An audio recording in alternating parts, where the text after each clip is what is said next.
Hello students, चलिए start करते हैं एक्सरसाइज 1.2 का क्वेश्चन नंबर फर्स्ट। देखते हैं क्या है। इंपॉर्टेंट क्वेश्चन है पहला ही। देखो क्या है। Show that the function R star goes to R star.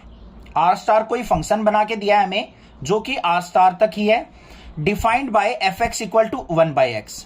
ये हो गया हमारा फंक्शन। इसके अंदर जो वैल्यूज आएंगी वो क्या आएंगी, आर स्टार से आर स्टार तक। इसका मतलब समझो क्या है। इज 1 एंड ऑन टू, क्या करना है हमें, ये 1 और ऑन टू शो ऑफ करना है। Where R star is the set of all non zero real numbers. क्या कहा है, जो आर स्टार है ना उसके अंदर कौन कौन सी वैल्यू आएंगी, all non zero real numbers. सारे के सारे रियल नंबर आएंगे बट नॉन जीरो होने चाहिए, मतलब जीरो वहां पे नहीं आएगा। ये चीज कह रखी है। Is the result true if the domain R star is replaced by natural number. अगर आर स्टार को मैं नेचुरल नंबर से रिप्लेस कर दूं with codomain being same as R star, और कोडोमेन हमारी आर स्टार ही रही, तो क्या तब भी हमारी कंडीशन ट्रू रहेगी। मतलब जो नया फंक्शन होगा ये वाला, ये हमारा 1 और ऑन टू ही रहेगा अगर आर स्टार को नेचुरल नंबर से रिप्लेस कर दूं तो। क्वेश्चन हुआ सेट थोड़ा सा माइंड में। देखते हैं अभी कैसे करना है सॉल्यूशन इसका। सबसे पहले देखो हमें बच्चों फंक्शन क्या दे रखा है, f x equal to 1/x। इसमें हमें डोमेन और कोडोमेन क्या दे रखी हैं, एफ ऑफ आर स्टार से लेके आर स्टार तक। अब यहां पे ये क्या है, हमारी डोमेन, और जो ये एरो जाती है किसकी तरफ जाती है, ये जाती है कोडोमेन की तरफ। क्लियर है। मतलब इन वैल्यूज पे देखेंगे हमारा फंक्शन क्या क्या वैल्यू देगा। अब इसके लिए हम क्या कर लेते हैं, एक अपना एरो डायग्राम बना लेते हैं बच्चों। क्या बना लेंगे, एरो डायग्राम। अगर मान लो यहां पे x की वैल्यू 1 पुट करता हूं मैं, x की वैल्यू 1 पुट करता हूं तो हमारे पास जो रेंज आएगी वो क्या आएगी, 1/1 मतलब 1 आएगी।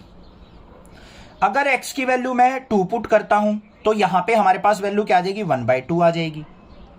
समझ में आ रही है ना बात। अगर मान लो मैं यहां पे 1/3 पुट कर लेता हूं, 1/3, तो यहां पे 1/1/3 करेंगे तो ऊपर 3 आ जाएगा। इस तरीके से हमारी वैल्यूज आएंगी यहां पे, क्योंकि हमें तो यहां पे क्या करना है, रियल नंबर्स पुट करने हैं। तो यहां पे फ्रैक्शनल वैल्यू भी हो सकती है, नेगेटिव वैल्यूज भी हो सकती हैं, सारी वैल्यूज यहां पे रूट की वैल्यू भी प्रेजेंट हो सकती हैं।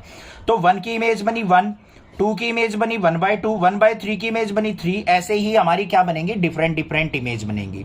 तो यहां पे क्या लिखेंगे हम, if for unique domain, for unique domain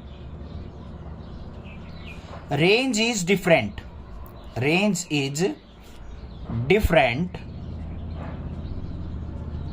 so function is 1 अब इंट्रोडक्शन के अंदर भी बताया था मैंने, अगर डोमेन की सिंगल सिंगल इमेज बन रही है तो हम उस फंक्शन को हम क्या कह सकते हैं, 1 फंक्शन कह सकते हैं। यहां पे लिखा भी है मैंने, यूनिक डोमेन के लिए डिफरेंट हमारी रेंज आ रही है तो उस फंक्शन को हम 1 कहेंगे। अगर मान लो यहां पे क्या होता बच्चों, 1 की इमेज भी 1 बन जाती, 2 की इमेज भी 1 बन जाती, तो ये हमारा 1 नहीं होता, ये हमारा मैनी 1 फंक्शन हो जाता। हो गई बात सेट माइंड में। अब देखो भाई, ये तो हमने जनरल वे से कर दिया अपना। बाकी मैंने इंट्रोडक्शन के अंदर भी बताया था कि हमें अगर मान लो किसी रिलेशन को 1 प्रूव करना है, उसको फंक्शन को 1 प्रूव करना है, तो एनसीईआरटी के अकॉर्डिंग हमें एक कंडीशन को सेटिस्फाई करना पड़ेगा। वो कंडीशन क्या थी, हमारी 2 कंडीशंस थी, ध्यान से देखो क्या थी। एक तो f x equal to f y है, अगर so x equal to y होना चाहिए, तब हम 1 कह सकते हैं। अगर x हमारा y के इक्वल नहीं है तो f ऑफ x भी हमारा not equal to f of y होना चाहिए, तब हम किसी रिलेशन को, फंक्शन को हम क्या कह सकते हैं, 1 कह सकते हैं। ये कंडीशन कंपलसरी है, करके दिखानी आपको। तो इसके लिए क्या करेंगे, यहां पे ध्यान से देखो, लेट x और y 2 वैल्यू ले लेते हैं, क्योंकि x y यहां पे हमें याद कर रखी है, हमने फॉर्मूला एक तरीके से समझ रखा है कि 1 के लिए ये कंडीशन होनी चाहिए। तो x, y 2 वैल्यू हैं हमारी, जो क्या करती है, बिलोंग्स टू आर स्टार है। x और y कोई भी 2 वैल्यूज हैं जो आर स्टार के अंदर एग्जिस्ट करती हैं। तो अगर मैं f ऑफ x निकालू बच्चों, तो यहां पे x वैल्यू पुट की x की जगह, तो यहां पे हमारे पास क्या आ जाएगा, 1/x आ जाएगा। अगर मैं x की जगह y वैल्यू पुट करता हूं तो f ऑफ y किसके इक्वल आ जाएगा, मेरा 1/y के इक्वल आ जाएगा। अब ये कंडीशन देख लो पहले वाली, अगर f of x equal to f of y हो, इन दोनों को इक्वल करो। सो अगर हमारे f of x equal to f of y करते हैं हम, तो हमारी ये वैल्यू भी इक्वल हो जाएंगी 1/x इक्वल टू 1/y, और इनका रेसिप्रोकल लूंगा तो मैं क्या हो जाएगा, x इक्वल टू वाई हो जाएगा। या फिर इनकी क्रॉस प्रोडक्ट करूंगा तो y इक्वल टू एक्स आ जाएगा या नहीं आ जाएगा। तो बस यही कहा था, अगर मैं f x equal to f y put कर दूं तो हमारी जो ये वैल्यूज हैं ये भी इक्वल आ जानी चाहिए। आ तो गई इक्वल, तो यहां पे हम कह सकते हैं सो दिस फंक्शन इज 1 भाई थोड़ा सा टाइम लगेगा इसको समझने में, इतना आसान चैप्टर नहीं है, मैं फिर बता रहा हूं, कंफ्यूज मत होना, मैं फिर बता रहा हूं यहां पे ध्यान से। हमने क्या देखा, अगर हमारे पास सिंगल इमेज बन रही है तो भाई 1 1 है हमारा, ठीक है। दूसरी बात, एनसीईआरटी के मेथड से हमने क्या करना है, अगर हमारे पास दो वैल्यू थी एक्स और वाई, कोई भी दो वैल्यू है, एक्स है एक वाई है, वो हमारे आर स्टार से बिलोंग कर रही है, आर स्टार के अंदर प्रेजेंट है, तो हमारा जो फंक्शन था F x equal to 1/x, तो पहली वैल्यू एक्स पुट की मैंने यहां पे, तो मेरा क्या बन जाएगा F x equal to 1/x। फिर मैंने इस दूसरी वैल्यू को पुट करके देखा फंक्शन में, f of y equal to क्या बन गया 1/y। अब मेरी अगर ये दोनों वैल्यू, लेफ्ट वाली वैल्यू इक्वल हो 1 1 के लिए, ये दोनों वैल्यू इक्वल हो तो ये राइट वाली वैल्यू भी इक्वल होनी चाहिए, तो 1/x इक्वल टू 1/y कर दिया। अब यहां से तो हमारा 1/x इक्वल टू 1/y नहीं है, तो इनको क्या करो हम क्रॉस प्रोडक्ट कर देंगे, तो ये क्या आ गया मेरा x इक्वल टू वाई आ गया या नहीं आ गया, यही वाली कंडीशन। तो इस फंक्शन को हम कह सकते हैं 1 1 फंक्शन। क्लियर हो गया। दूसरा, हमें इसको ऑन टू भी प्रूव करना है। ऑन टू के लिए देखो क्या करना है हमें, ऑन टू के लिए होना क्या चाहिए, सिंपल सी बात है, रेंज जो है हमारी इक्वल टू कोडोमेन होनी चाहिए, मतलब जो भी वैल्यू हम पुट करते जाते हैं उन सबकी इमेज बननी चाहिए। तो यहां पे एरो देखो सबके ऊपर गई हुई है, तो हम कह सकते हैं यहां पे function is onto. But इतने से काम नहीं चलेगा, एनसीईआरटी कहती है ये तो आपने समझ लिया और आपने लिख दिया, बस मुझे तो समझाओ कोई ना कोई जस्टिफिकेशन करके। तो वो जस्टिफिकेशन क्या होती है, यहां पे ऑन टू करते time f of x equal to क्या होना चाहिए बच्चों, वाई के इक्वल होना चाहिए। ये चीज हमने यहां पे सेटिस्फाई करके दिखानी है, तभी एनसीईआरटी समझेगा कि हाँ भाई ये ऑन टू है। उसके लिए हम क्या करेंगे, हमारे पास फंक्शन क्या था, f of x equal to 1/x, ये था हमारे पास। अब यहां पे क्या करो, जो ये y वैल्यू है, y लेट y जो है बिलोंग्स टू आर स्टार, अगर y जो है आर स्टार के अंदर प्रेजेंट हो तो यहां पे हमारा क्या हो जाएगा, f of y is equal to 1/, यहां पे क्या आ जाएगा x, और एफ ऑफ y को हम क्या लिख देंगे, y is equal to 1/x। ये हमारा फंक्शन था, तो y belongs to R star है, तो y इज इक्वल टू किसके आ गया हमारा 1/x के।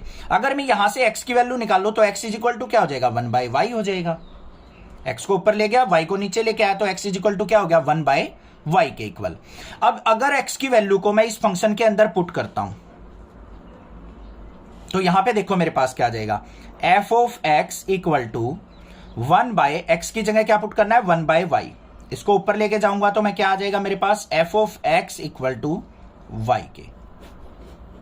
बस ये चीज लिखनी है, थोड़ी सी कंफ्यूजिंग लग रही होगी, मुझे भी पता है कि सर कैसे क्या हो गया, कुछ समझ में नहीं आया, आपने क्या कुछ कहां पुट किया, दोबारा समझो।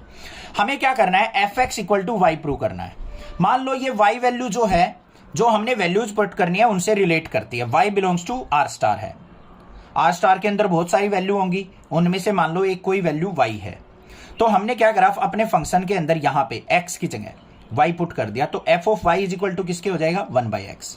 और ये जो फंक्शन है हमारा क्या वैल्यू देगा, y वैल्यू देगा, ये y आ गया, y इज इक्वल टू क्या हो गया 1/x।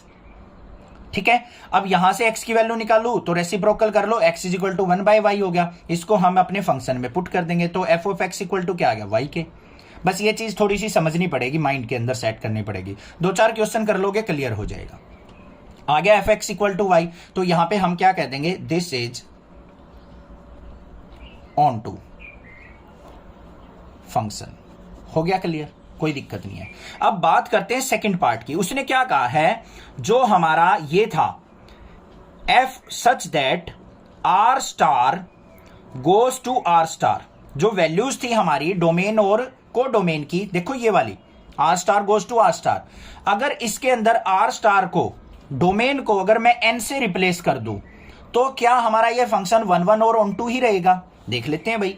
तो हमारा अब क्या वैल्यूज हो जाएंगी, f such that n goes to R star, n goes to R star. तो इसके लिए हम देख लेते हैं यहां पे क्या बनेगा हमारा एरो डायग्राम। यहां पे क्या है, n वैल्यू, नेचुरल वैल्यूज होनी चाहिए हमारी 1 2 3 4 इस तरीके से। अब इमेज जो बनेगी हमारी क्या बनेगी, अगर मैं n की जगह 1 पुट करता हूं तो हमारा फंक्शन क्या देगा वैल्यू, ये रहा f x equal to 1/x। 1 put करता हूं तो 1/1 1 आ जाएगा, 2 पुट करूंगा तो 1/2 आएगा, 3 पुट करूंगा तो 1/3 आएगा, 4 पुट करूंगा तो 1/4 आएगा। इस तरीके से हमारी बहुत सारी वैल्यूज आ जाएंगी, यहां पे आएंगी या नहीं आएंगी, ठीक है। अब बात करते हैं यहां पे ये 1 1 है या ऑन टू है या नहीं है।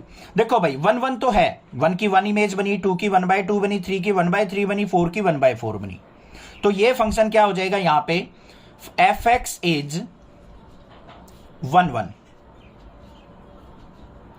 As unique image for unique every domain, as unique image for every domain. अब बात आती है ऑन टू की। ऑन टू के लिए क्या होना चाहिए, ऑन टू के लिए हमारी सिंपल सी कंडीशन है, जो रेंज है वो इक्वल टू कोडोमेन होनी चाहिए,